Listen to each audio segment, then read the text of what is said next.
সকলকে good morning. ঘুম থেকে উঠেই একটু ছাদে যেতে খুব ভালো লাগে। প্রকৃতিটা তখন খুব সুন্দর, নিস্তব্ধ, পাখির ডাক আর সুন্দর মিষ্টি আলো। আর এরপরেই চলে আসি একদম রান্নাতে। আজকে একটা এমন জিনিস বানাবো যেটা আমার ভীষণ ফেভারিট, আশা করি তোমাদেরও ফেভারিট। তো তার জন্য সবজি কেটে রেখেছি, মানে আনাজ কেটে রেখেছি। আর আজকে একটা মাছের প্রিপারেশন করব, নামটা পরে বলবো। আর এগুলো কুচিয়ে নিচ্ছি একদম মিহি করে ব্লেন্ডারের মধ্যে, হ্যান্ড ব্লেন্ডার এটা। আর এরপর আমি মাছটাকে বেশ কিছুক্ষণ আগে নামিয়ে রেখেছি ফ্রিজ থেকে, কারণ একদম ফ্রিজড হয়েছিল। এরপর মাছটাকে আমি রান্না করব। আর হ্যাঁ, মাছটা কিন্তু লোটে মাছ। আজ আমি করব লোটে মাছের ঝুড়ো বা ঝুড়ি, যেটাই বলো না কেন, আমার ভীষণ ভালো লাগে। এরপর কড়াইটা গরম করার জন্য গ্যাসের উপর বসালাম। বেশ কিছুক্ষণ কড়াইটা রেখে দেবো একটু গরম হওয়ার জন্য। আর তারপরে আমার চিমনিটা অন করে কড়াইতে তেল দিয়ে দেখো কি ধোয়া বেরোচ্ছে, ভালো মতো তেলটাকে গরম করে নিচ্ছি। এরপর তেলে দিয়ে দিলাম কালো জিরে। আর এরপর যে গ্রাইন্ড করা কুচানো পেঁয়াজ, লঙ্কা, আদা, রসুন যেগুলো ছিল সেগুলো তেলে দিয়ে এইভাবে ভালোভাবে ফ্রাই করছি। বেশ কিছুক্ষণ ফ্রাই করব এইভাবে।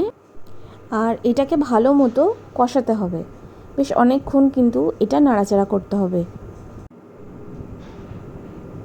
আর এভাবে নাড়াচাড়া করার পরে একটু আদার টুকরো আমি গ্রাইন্ড করে এর মধ্যে দিলাম।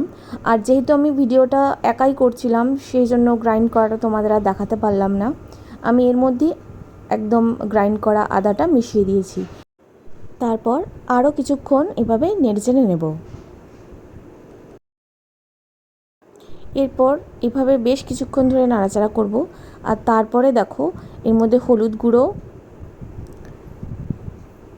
তারপরে নুন, এগুলো স্বাদ মতো যে যেরকমটা খেতে চাও সেরকমভাবে দিতে পারো। আর ভালোভাবে এর মধ্যে হলুদ আর নুনটাকে মিশিয়ে নিতে হবে। অ্যাকচুয়ালি এই রান্নাটা করতে সময় একটু বেশি লাগে, কারণ খুব নাড়াচাড়া করতে হয়। অলমোস্ট রান্নার এবার আমরা মাঝ পথে, কারণ এই মশলাটাকে টোটাল ফ্রাই হতে দেব। আর দেখতে পাচ্ছ তেলগুলো আস্তে আস্তে কিন্তু সেপারেট হচ্ছে। যত কষাবে তত রান্নার টেস্ট বাড়বে।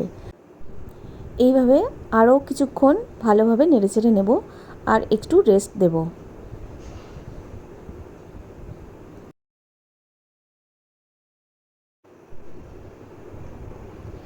দেখো মশলাটা কিন্তু অনেকটা মানে ফ্রাই হয়েছে, আর তেলটাও আগের থেকে অনেকটা বেশি বেরিয়েছে।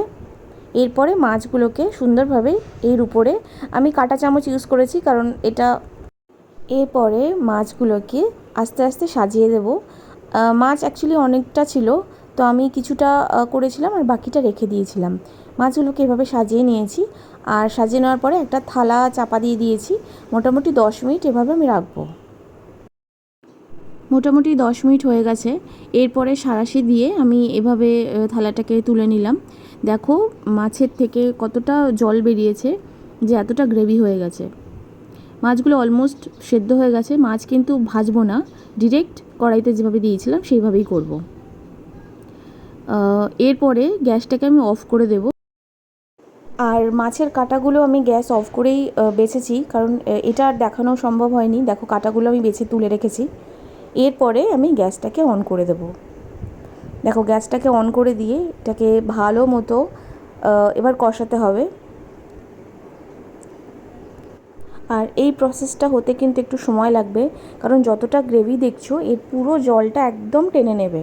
যতক্ষণ না জল টানছে ততক্ষণ আমাকে এভাবে নেড়ে যেতে হবে।